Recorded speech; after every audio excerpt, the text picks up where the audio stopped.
Hello everyone, Namaste. It's Dr. Shruti Upadhyay. I am past life regression therapist and healer. और मैं लोगों को help करती हूँ उनका इमोशनल पेन को रिलीज करने के लिए, चाहे वो कितने साल पुराने हो। और उसकी वजह से जो भी उनकी लाइफ में उनको डीप सैडनेस फील हो रही होती है, एनजाइटी है, स्ट्रेस है, कंफ्यूजन है, बहुत सारे क्वेश्चंस होते हैं उनके मन में जो जिनका वो आंसर ढूंढते रहते हैं, वो सब कुछ मेरा जो हीलिंग प्रोग्राम है सोल सर्जरी सिस्टम, उसकी हेल्प से रिलीज होता है।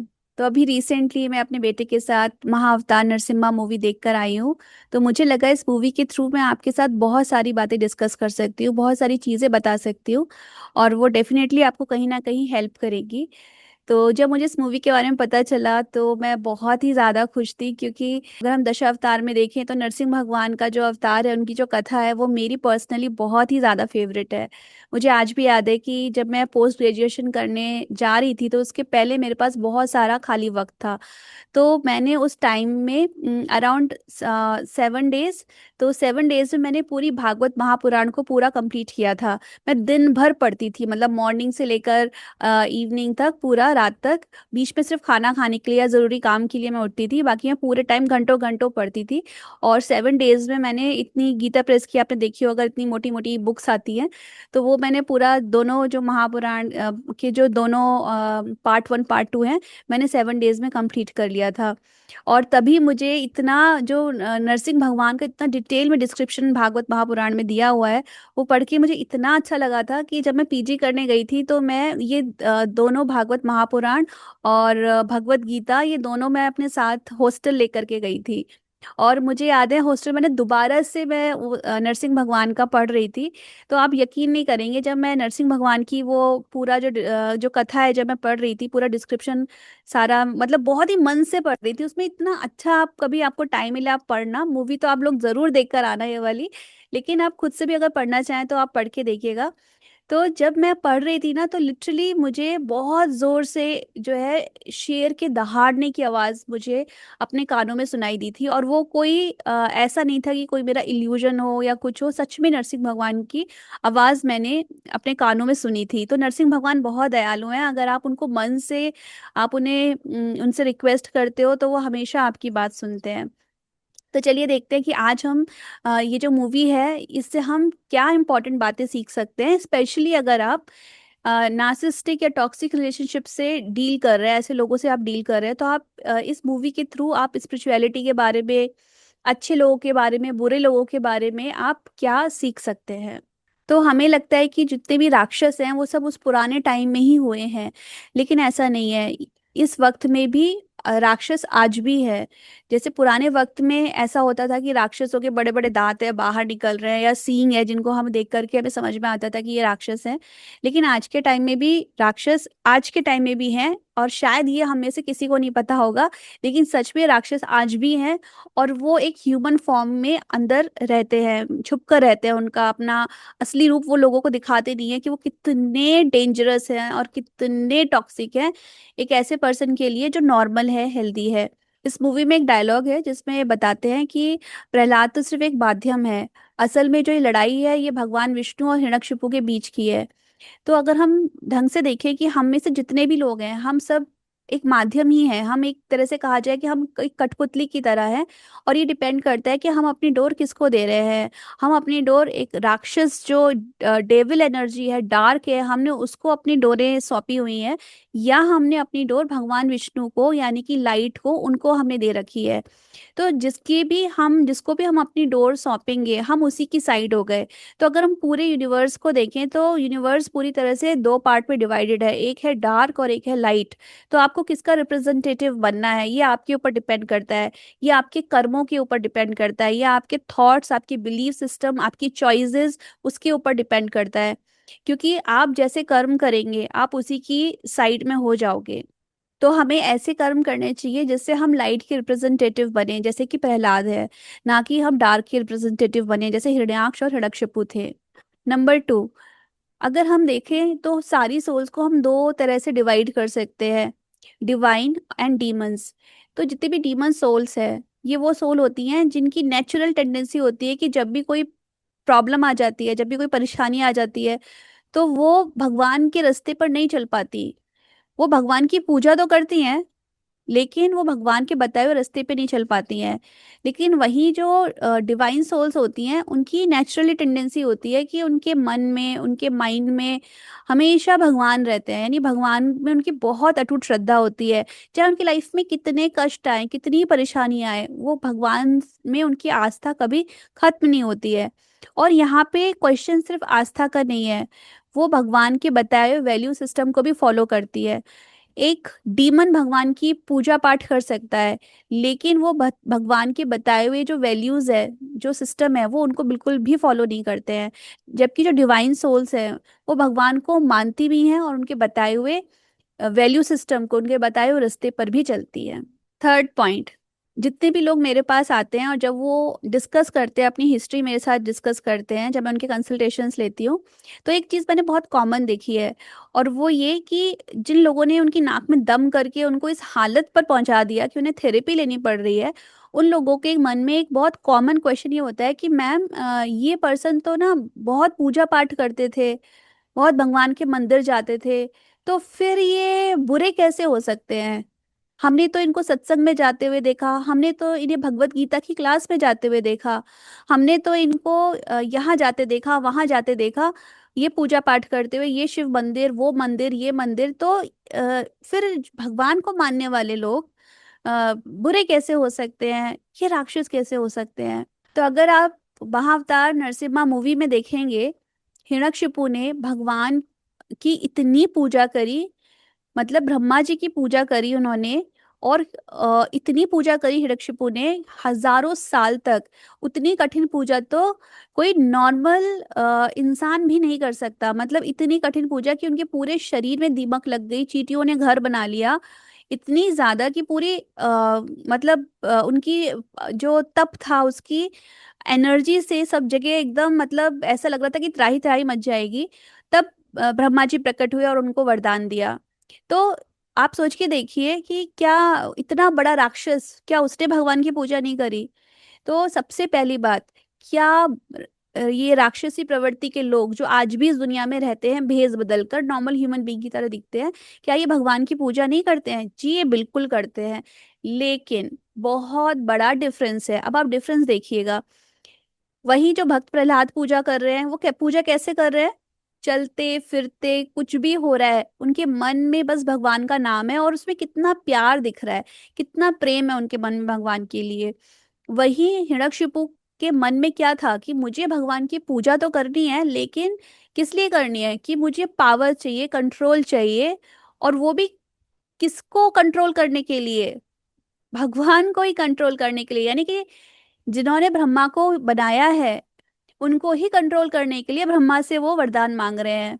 तो ये लोग जो है भगवान की पूजा तो जरूर करते हैं, लेकिन उसके पीछे इनकी जो इंटेंशन होती है, वो डिस्ट्रक्शन होता है। ह्यूमैनिटी का डिस्ट्रक्शन करना, लोगों को कंट्रोल करना, स्पेशली उनकी सबसे बड़ी डिजायर होती है कि जो अच्छे लोग हैं ना, उनको कंट्रोल में करके रखना है, इसीलिए वो पूजा करते हैं। तो एक तो पहली चीज ये हो गई। दूसरी चीज कि अ, आज के टाइम में जितने भी ये राक्षसी प्रवृत्ति के लोग हैं, ये लोग मंदिर जाते हैं, ये लोग पूजा पाठ करते हैं, सिर्फ ये दिखाने के लिए कि दूसरों को बेवकूफ बनाने के लिए, कि जैसे ये भी बहुत अच्छे हैं, ये भी बड़े नॉर्मल हैं।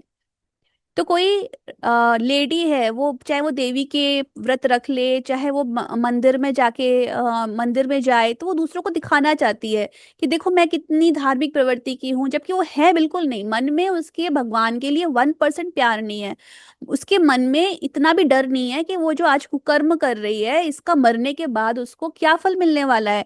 यानी आफ्टर लाइफ में उसका 1% भी उसका इंटरेस्ट नहीं है, ना उसको फेथ है। लेकिन वो सिर्फ जा जाकर व्रत करेगी, एक्स्ट्रा करके मंदिर जाएगी, रोज रोज कॉलोनी के मंदिर में जाएगी, चक्कर लगा कर आएगी, सिर्फ ये दिखाने के लिए लोगों को कि जैसे वो बहुत धार्मिक महिला है। लेकिन ये लोग बिल्कुल भी धार्मिक होते नहीं है। तो भगवान की पूजा क्या ये लोग करते हैं? हाँ, ये लोग करते हैं, लेकिन उसमें बहुत ही ज्यादा डिफरेंस है। जो भगवान के भक्त होते हैं, वो बहुत ही मन से, प्यार से ऐसे पूजा करते हैं कि उनकी आंखों से तो आंसू निकल आते हैं। वो भगवान को याद करते करते करते वो रोने लग जाते हैं। और वो रोना भी ऐसा नहीं है कि उनको अपने दुखों के लिए रोना आ रहा है, वो सच में वो भगवान को बहुत मिस करते हैं, इसलिए उनकी आंखों में आंसू आ जाते हैं। जबकि जितने भी राक्षसी प्रवृत्ति के हैं, वो रोना तो क्या, बस वो जो मंत्र है या कोई भी चीज वो चैंटिंग कर रहे हैं, सिर्फ इसलिए कर रहे हैं कि ये करके मेरे को पावर मिले, और उस पावर की हेल्प से मैं किसी इम्पैथ को, किसी अच्छे इंसान को बहुत बुरी तरह से उसको पेन दूं, उसको कष्ट पहुंचाऊं। नेक्स्ट पॉइंट, प्रहलाद के जो गुरु थे, वैसे तो शुक्राचार्य राक्षसों के मेन गुरु थे, तो प्रहलाद को जो गुरु, जो टीचर्स जो अपॉइंट किए गए थे वो शंख और अमर्क थे। तो वो उनको बहुत गलत शिक्षा प्रहलाद को सिखा रहे थे कि अ, ऐसे करना चाहिए, वैसे करना चाहिए, लेकिन प्रहलाद ने उनकी बिल्कुल भी बात नहीं मानी। ठीक इसी तरह से हमारे जीवन में भी कुछ लोग ऐसे होते हैं जो गुरु के प्लेस पर होते हैं, यानी हमसे उम्र में बड़े होते हैं या आदरणीय होते हैं, और कई बार वो उस प्लेस पे रह के भी हमें बहुत गलत बात बोलते हैं। तो आपको उनको फॉलो करने की जरूरत नहीं है। तो शंकर और मर्क ने जितनी भी शिक्षा प्रहलाद को दी, और जब हिरण्यकशिपु ने उन्हें पूछा कि तुम क्या सीख कर आए हो, तो उन्होंने बता तो दिया कि हाँ इन्होंने ये सिखाया है, पर साथ में ये भी बोल दिया कि मैं इस शिक्षा में बिलीव बिल्कुल नहीं करता। मेरे हिसाब से ये इन्होंने जो कुछ भी सिखाया है वो ठीक नहीं है, ये होना चाहिए, ऐसा किसी का एटीट्यूड होना चाहिए। तो उन्होंने भक्ति के बारे में उन्होंने एक्सप्लेन करना शुरू किया, जिसे सुनकर हिरण्यकशिपु बहुत ही ज्यादा नाराज हो गया। तो ये आपको समझना है कि प्रहलाद की तरह इतना ब्रेव होना चाहिए कि आपको पता है कि ये चीज सही है, आपको ऐसा करना चाहिए, तो बिना ये सोचे कि ये इंसान मुझसे उम्र में बड़ा है या आदरणीय है या गुरु है, अगर वो गलत बात आपको कह रहा है या आपको गलत बात करने के लिए बोल रहा है, तो आपको बिल्कुल उसके अगेंस्ट हो जाना चाहिए, और वो भी बिना किसी डर के। नेक्स्ट बहुत इंपॉर्टेंट पॉइंट है कि हमारे हमारी फेथ, हमारा भगवान में जो हमारा फेथ है, हमारी जो श्रद्धा है, उसकी इंटेंसिटी, वो ये डिटरमिन करेगी कि भाई हम इस इमोशनल सफरिंग से बाहर निकल कर आ पाएंगे या नहीं आ पाएंगे।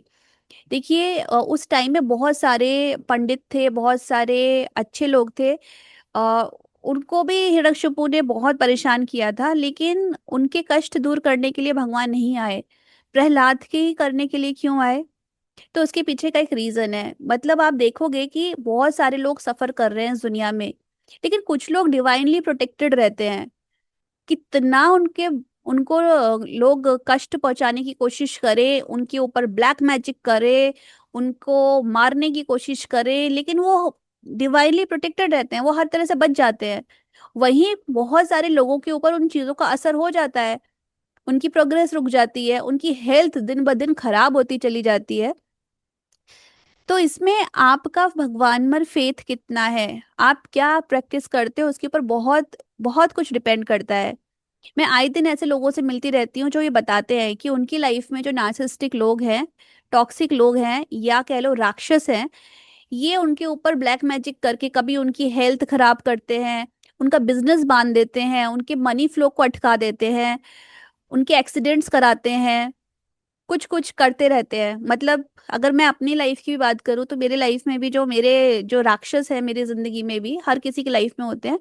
तो वो कभी मेरे गेट पर आकर शमशान की राख फेंक कर चला जाए, कभी मेरी जो किचन की बालकनी है वहां पर शमशान का कुछ सामान फेंक कर चला जाए ताकि गंदी गंदी आत्माएं इधर आ जाए, कभी इस गेट से घुसाने की कोशिश करे, कभी विंडो से घुसाने की कोशिश करे।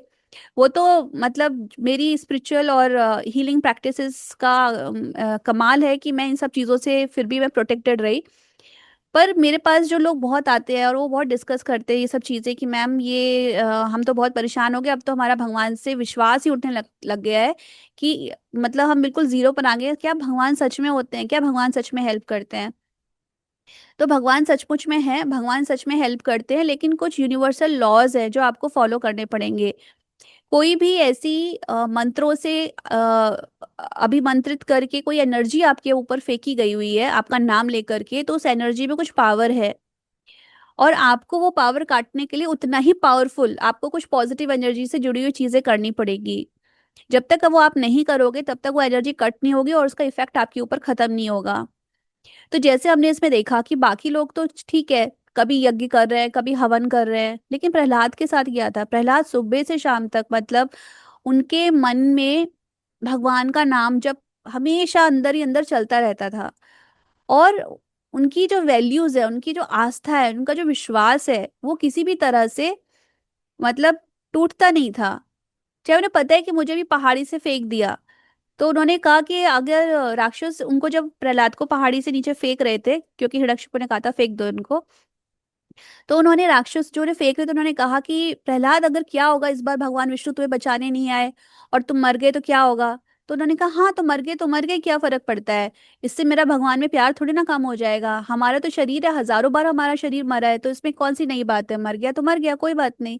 तो ये जो है ना अनकंडीशनल लव, भगवान में इतना विश्वास, यानी कि भगवान की पूजा तो हम कर रहे हैं, लेकिन उस पूजा में भी हम पूरा हमारी हमारा प्यार इतना गहरा है कि ठीक है, मन में एक्सपेक्टेशन है कि भगवान हमें बचा ले, पर नहीं भी बचाए तो कोई दिक्कत नहीं है, हम भगवान के नाम पर शहीद भी हो सकते हैं। तो ये जो इतना हाई लेवल का जो प्यार होता है, तभी इस प्यार की शक्ति से ही भगवान आपको बचाने के लिए, आपकी अंदर की पॉजिटिव एनर्जी इतनी हाई हो जाती है कि भगवान तक को आना पड़ता है उस व्यक्ति को बचाने के लिए। या भगवान खुद नहीं आएंगे तो किसी इंसान को भेजेंगे आपको बचाने के लिए। लेकिन आपके अंदर का जो श्रद्धा है, आपके अंदर की जो विश्वास है, उसी से ही आप हमेशा प्रोटेक्टेड रहोगे। तो जैसे प्रहलाद की जो इतनी भक्ति थी, उसके बल पर चाहे हिरण्यकशिपु ने कितना उन्हें कष्ट देने की कोशिश करी, उसके सारे वार खाली चले गए। ठीक इसी तरह से अगर आप चाहते हैं कि आपको जो नार्सिसिस्ट ब्लैक मैजिक करके, नकारात्मक शक्तियां भेज करके आपको बर्बाद करना चाहते हैं, अगर आप भी इसी तरह से पॉजिटिव एनर्जी अपनी प्रैक्टिसेस हाई लेवल पर रखोगे, तो उनके सारे वार खाली चले जाएंगे। तो आपको इसमें डिसहार्टन होने की जरूरत नहीं है। कई बार हम खोदते हैं, मतलब जमीन को, और पानी निकलने ही वाला होता है, लेकिन अभी तक निकला नहीं, तो हम हिम्मत हार जाते हैं, छोड़ो अब तो क्या फायदा। लेकिन हो सकता है इतना इंच और हम थोड़ा सा उसको अगर मिट्टी हटाएं तो हमें पानी वहां से मिल जाए, लेकिन हम हिम्मत हार जाते हैं। तो आप ऐसा ना करिए, आप जो भी कर रहे हैं उसे करते रहिए और अपने आप को और अपडेट करिए। जो भी आप मंत्र जाप करते हैं, जो कुछ भी करते हैं, उसके साथ साथ अगर आप हीलिंग एक्सरसाइजेस करेंगे, सोल लेवल पर अपनी क्लीनिंग कराएंगे, तो उसके बाद आपकी जो पॉजिटिविटी, आपकी पावर कई गुना बढ़ जाएगी। नेक्स्ट पॉइंट, क्या राक्षस प्यार कर सकते हैं किसी से? यानी जो टॉक्सिक रिलेशनशिप्स हैं, क्या ये आपको कभी भी प्यार दे सकती है? वो क्या अगर आप देखोगे, हर इंसान जिसके जो एक टॉक्सिक रिलेशनशिप पर रहा है, उसके पास बहुत सारे ऐसे मोमेंट्स होते हैं जहां उसे लगता है कि भाई ये इंसान तो मुझे बहुत प्यार करता था। तो वो कंफ्यूज होते हैं कि अगर इतना इसके मन में मेरे लिए दुश्मनी थी तो वो क्या था? वो जो प्यार मुझे एक्सप्रेस किया, वो जो प्यार मेरे को दिखाया, तो वो क्या था? तो आपको ये समझना होगा कि एक नार्सिसिस्ट आपको तभी तक प्यार करता है जब तक उसे पता है आप उसके अगेंस्ट नहीं जा रहे हो। अगर आप उसके अगेंस्ट चले गए तो सारा प्यार खत्म हो जाएगा। दो नार्सिसिस्ट भी आपस में एक दूसरे को तभी तक प्यार करते हैं जब तक उनको पता है कि उनका दुश्मन एक ही है, सेम ही है। जब उन्हें पता है हमारा एक ही दुश्मन है, तो वो सब वो नार्सिसिस्ट मिल करके उसके अगेंस्ट में लड़ते हैं या आपस में एक दूसरे को प्यार बहुत एक्सप्रेस करते हैं। लेकिन ये कैपेबल ही नहीं होते कि रियल लव को ये समझ सके या रियल लव को फील भी कर सके। ये फील तक नहीं कर सकते, ये दूसरे को देंगे क्या? ये तो खुद भी फील नहीं कर सकते कि रियल लव क्या होता है। तो जैसे हमने इसमें देखा कि हिरण्याक्ष और हिरण्यकशिपु दोनों भाई थे, उनके बीच में जितना भी प्यार दिखाया है, वो प्यार बहुत कंडीशनल था। यानी वो प्यार सिर्फ इसलिए था क्योंकि उन दोनों को मिलकर भगवान विष्णु को मारना था। वही जब हिरण्यकशिपु के बेटा हुआ, प्रहलाद हुआ, तो प्रहलाद को भी उस वक्त तो बहुत प्यार करता था। प्रहलाद को भी बहुत अच्छा लगता था, मेरे पापा मुझसे कितना प्यार करते हैं। प्रहलाद को बहुत प्यार किया हिरण्यकशिपु ने, पर जैसे ही प्रहलाद ने एक्सप्रेस किया कि भाई उसका जो वैल्यू सिस्टम है वो उसके फादर से मैच नहीं करता। यानी फादर की नजरों में तो विष्णु जो है, विष्णु भगवान वो दुश्मन है, लेकिन प्रहलाद की नजरों में तो विष्णु भगवान उसके सब कुछ है, मतलब माता पिता भाई बहन सब कुछ। प्रहलाद के लिए तो मन में सारी ही रिलेशनशिप भगवान से मिली हुई थी। तो जब उन्होंने देखा कि ये प्रहलाद किसी भी तरीके से मेरी बात नहीं मान रहा है, मेरे अकॉर्डिंग नहीं चल रहा है, तो उन्होंने प्रहलाद को लात मार के नीचे गिरा दिया कि तू तो मेरे दुश्मन की तरफ है। तो हमें ये समझना पड़ेगा कि जो भी राक्षस होते हैं, उनका जो प्यार होता है आपके लिए, वो बहुत ही ज्यादा कंडीशनल होता है। और अगर उन्हें पता चल गया कि आप सही रास्ते पे जा रहे हो, आप अच्छे लोगों को सपोर्ट कर रहे हो, तो फिर वो आपको जान से मारने की भी कोशिश करेंगे। तो हमने इस मूवी पे देखा कि कितना कोशिश करा हिरण्यकशिपु ने प्रहलाद को तरह तरह से जान से मारने के लिए। तो अगर ऐसे राक्षस जो रिश्ते में आपकी माँ हो सकती है, ऐसे राक्षस जो रिश्ते में आपके पिता हो सकते हैं, ऐसे राक्षस जो रिश्ते में आपके पार्टनर हो सकते हैं, लाइफ पार्टनर, जिस दिन उन्हें पता चल गया कि भाई ये पर्सन इस रिश्ते से अब बाहर निकलने के लिए तैयार है, इसका मोह भंग हो चुका है मुझसे, इसको समझ में आ चुकी है मेरी असलियत। तो इस इस चीज का वो बदला ऐसे निकालते हैं कि वो उसके बाद हर कोशिश करेंगे आपको पूरी तरह से डैमेज करने के लिए, पूरी तरह से आपको डिस्ट्रॉय करने के लिए। आपका करियर डिस्ट्रॉय करने की कोशिश करेंगे, आपके फाइनेंसिस को डिस्ट्रॉय करने की कोशिश करेंगे, आपकी रिलेशनशिप को डिस्ट्रॉय करेंगे। लोग आपको किस तरह से देखें इसके लिए आपको गलत गलत आपके बारे में झूठी कहानियां लोगों के बीच में फैलाएंगे, ताकि आप पूरी तरह से अकेले पड़ जाओ, आप पूरी तरह से सफर करो। तो ये इस तरह के लोग, राक्षसी लोग, आसुरी लोग अभी भी हैं इसी समाज के अंदर। नेक्स्ट पॉइंट है कि क्या भगवान ऐसे आसुरी प्रवृत्ति के लोगों को सुधरने का मौका नहीं देते? 100% देते हैं। हर नार्सिसिस्ट के घर में एक इम्पैथ का जन्म होता ही होता है, या उसकी शादी एक इम्पैथेटिक और काइंड वुमेन से होती है अगर वो लड़का है, और अगर वो लड़की है तो उसकी शादी एक काइंड और इम्पैथेटिक मैन से होती है। यानी कि हर नार्सिसिस्ट की जनरेशन में एक बहुत पावरफुल इम्पैथ की एंट्री होती ही होती है, चाहे वो उस घर में, उस कुल में जन्म ले, या वो बाहर के कुल से उस व्यक्ति के साथ रहने के लिए आए। और भगवान उनको बहुत लंबा टाइम देते हैं कि इस इंसान के साथ अगर शायद इसकी कंपनी में ये व्यक्ति रहे, तो इसका अच्छा स्वभाव देख करके, इसकी काइंडनेस, इसके वैल्यू सिस्टम को देख करके शायद इसके अंदर सुधार आ जाए और ये चेंज हो जाए। लेकिन ऐसा कभी नहीं होता है। एक नार्सिसिस्ट कभी नहीं बदलता है, बदलना सिर्फ आपको पड़ेगा। तो ऐसे लोग जो बहुत टॉक्सिक रिलेशनशिप में हैं, और अगर वो ये सोच रहे हैं कि चलो मेरा अच्छा व्यवहार, मेरी अच्छी बातें इस व्यक्ति को सुधार सकती है, तो भाई जिसको भगवान तक नहीं सुधार पाए उसे आप सुधार लोगे? ये तो बहुत ही हैरानी की बात है कि हम अपने आप को भगवान से भी बड़ा समझे, कि जो भगवान जिसको बदल नहीं सकते, क्या आप ऐसे दुष्ट व्यक्ति को बदल दोगे? आप कभी नहीं बदल पाओगे, उनका सोल अलाइनमेंट ही अलग है। ऐसे लोग जब तक जिंदा रहते हैं डिस्ट्रक्शन ही करते हैं फैमिली के अंदर। इनका जो कुछ होना है मरने के बाद, जब ये नीचे लोक में जाते हैं, नीचे कुल में जाते हैं, वहां ये सफर करते हैं, बहुत सारी चीजें होती हैं वापस।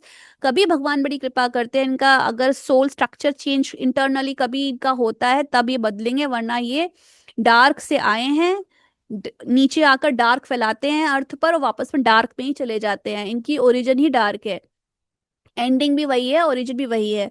तो आप इनको सुधारने के चक्कर में, ये सोचने के चक्कर में कि आपका अच्छा व्यवहार कभी इनको बदल देगा, ये बहुत बड़ी मूर्खता है। आप अपनी एग्जिट की तैयारी करिए, नहीं तो आपकी लाइफ पूरी तरह से स्पॉइल हो जाएगी। क्योंकि होगा क्या, ये आपको इतना पेन देंगे, उस पेन में आप स्टक रह के आप कोई भी प्रोग्रेस नहीं कर पाएंगे लाइफ में, ना फाइनेंशियल, ना स्पिरिचुअल, ना प्रोफेशनल, कोई आपकी प्रोग्रेस नहीं होगी। और आप बार बार जन्म मृत्यु के चक्र में घूमोगे, क्योंकि आपका इनके साथ बहुत ट्रॉमा बॉन्ड हो जाएगा। तो इस ट्रॉमा बॉन्ड की वजह से बार बार पुनर्जन्म, पुनर्मृत्यु, ये चलता ही रहेगा आपको। तो आप इस चीज को समझे और अपनी एग्जिट की तैयारी करें, सारी प्रिपरेशन करें, और इस रिलेशनशिप से जितना जल्दी हो सके बाहर निकल करके अपने आप को बचाएं, फ्यूचर जनरेशन जो आने वाली है उसको बचाएं। तो जैसे प्रहलाद के इतने प्रवचन, और इतनी मतलब इतनी हाई पावर की डिवाइन सोल थी प्रहलाद, तो भी हिरण्यकशिपु को कोई भी फर्क नहीं पड़ा।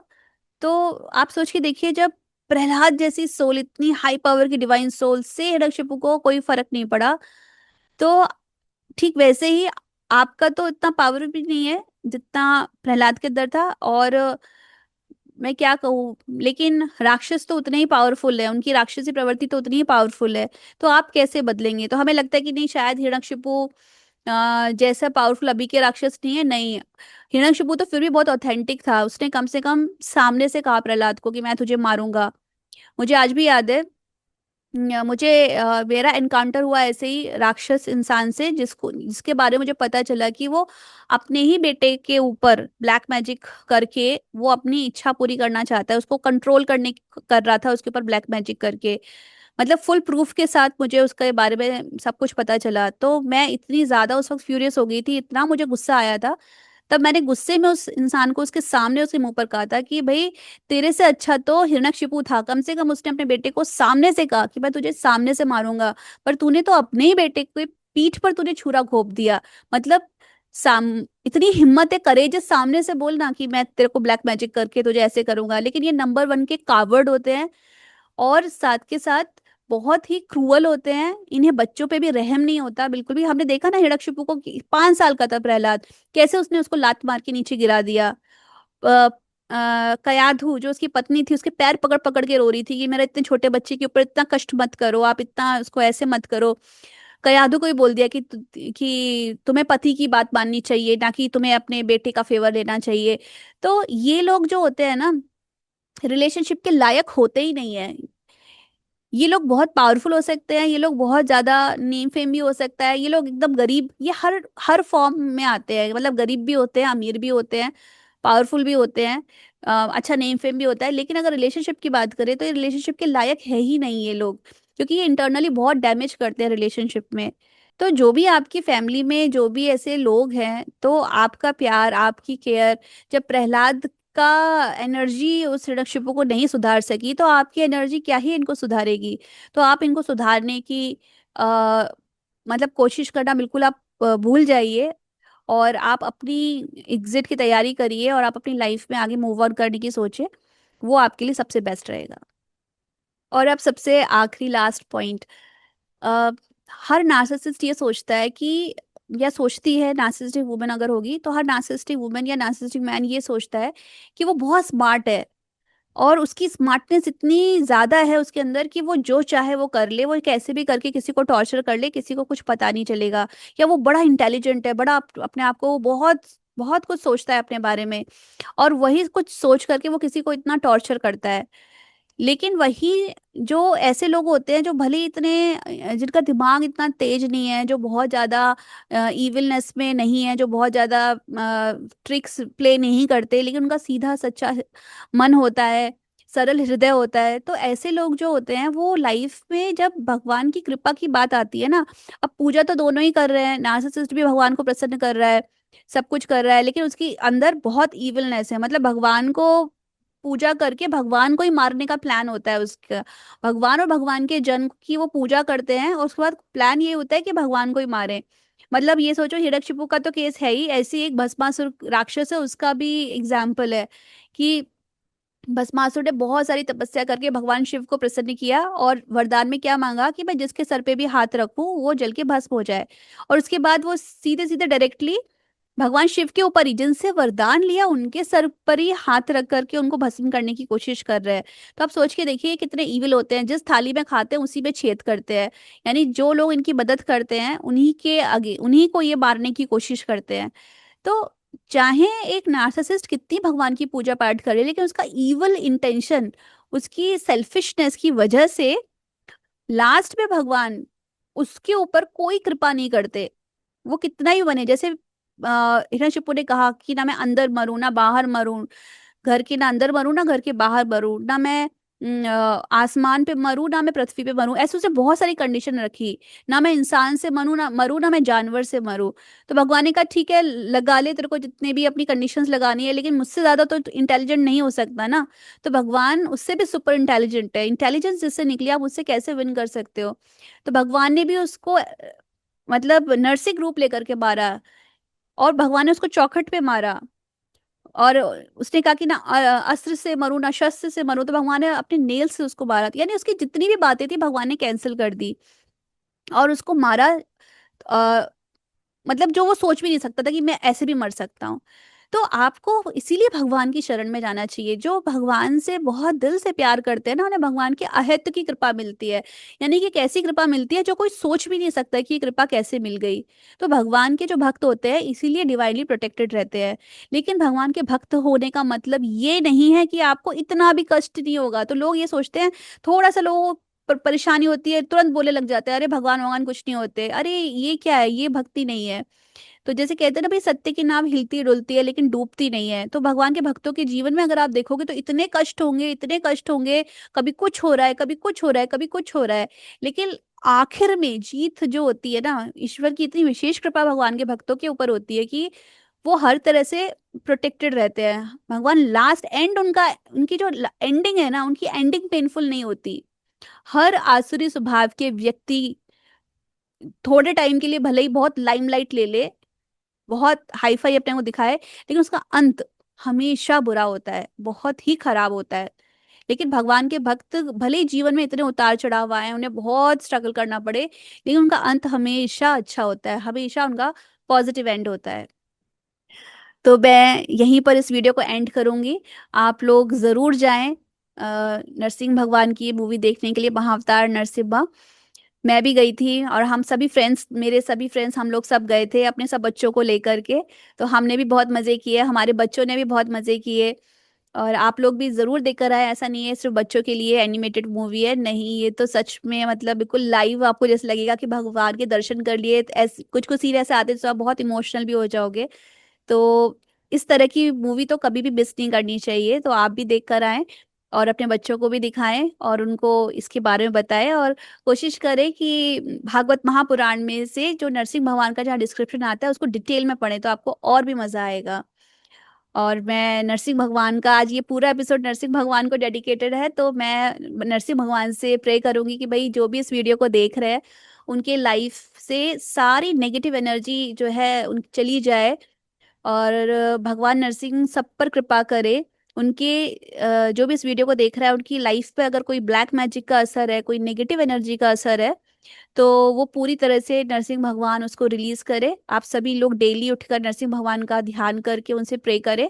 और नरसिंह भगवान की अगर आप प्रेयर कर रहे हैं तो सबसे पहले आप भक्त प्रहलाद की प्रेयर करें, क्योंकि नरसिंह भगवान सिर्फ उससे खुश होते हैं जो जो उनके भक्त प्रहलाद को पहले याद करते हैं। क्योंकि जब लास्ट में नरसिंह भगवान ने जब हिरण्यकशिपु को पूरा उसका पेट चीर के मार दिया था, तो वो बहुत गुस्से में थे, क्योंकि उन्हें बहुत ही गुस्सा आ रहा था कि मतलब कहते हैं ना, गुस्सा इंसान का ना धीरे धीरे बढ़ता है बढ़ता है बढ़ता है बढ़ता है, फिर एकदम फट पड़ता है। तो भगवान जो विष्णु थे वो बहुत टाइम से सप्रेस करके रखा हुआ था, और जब वो पूर्ण रूप से जब नरसिंह भगवान के रूप में आए तब उनको इतना तेज गुस्सा आ रहा था कि भाई इस हिरण्यकशिपु ने कितना तांडव मचा के रखा है, इसने कितना लोगों को परेशान कर रखा है, और सबसे ज्यादा उनके प्रिय भक्त प्रहलाद को परेशान करा है। तो उन्होंने, उनका गुस्सा इतना तेज था कि कोई उनके पास जाने को तैयार ही नहीं हो रहा था उनका गुस्सा शांत करने के लिए। हिरण्यकशिपु मर चुका है तो भी कोई उनके करीब नहीं आ रहा था। उनकी पत्नी भी इतना डर रही थी, माँ लक्ष्मी, वो भी कह रही थी नहीं मैं नहीं जा सकती, कोई उनको शांत नहीं कर सकता था। तो सबने प्रहलाद को देखा कि भाई प्रहलाद, इन्होंने अवतार तुम्हारे लिए लिया है तो तुम ही इनको शांत करो। तो प्रहलाद ने कहा "हाँ, इसमें शांत करने की क्या बात है, भगवान तो शांत रूप ही है"। तो वो प्रहलाद को 1% डर नहीं, इतना उग्र रूप था भगवान का, लेकिन वो चले गए वहां पर सामने। और भगवान ने जैसे ही प्रहलाद को देखा उनका सारी उनकी वो एकदम शांत हो गया, प्रहलाद को प्यार से अपनी गोद में बिठा लिया, फिर प्रहलाद के सब क्वेश्चंस के आंसर्स करे। तो ये वो ये प्यार है नरसिंह भगवान का। तो उनका रूप दिखने में बड़ा उग्र लगता है, लेकिन वो उग्र रूप ना राक्षसों के लिए है, भगवान के भक्तों के लिए नहीं है। तो अगर स्पेशली आपकी लाइफ में आप ब्लैक मैजिक, नेगेटिव एनर्जी से बहुत ज्यादा स्ट्रगल कर रहे हैं, तो जो उग्र भगवान जितने भी हैं उनकी आप पूजा कर सकते हैं, जिनमें से एक नरसिंह भगवान है। तो नरसिंह भगवान की जय हो, और आप सभी लोग अपनी लाइफ में खुश रहें, पॉजिटिव रहें, और नार्सिसिज्म को समझे, टॉक्सिक रिलेशनशिप को समझे, और अपने वुंड्स को हील करें। नमस्ते।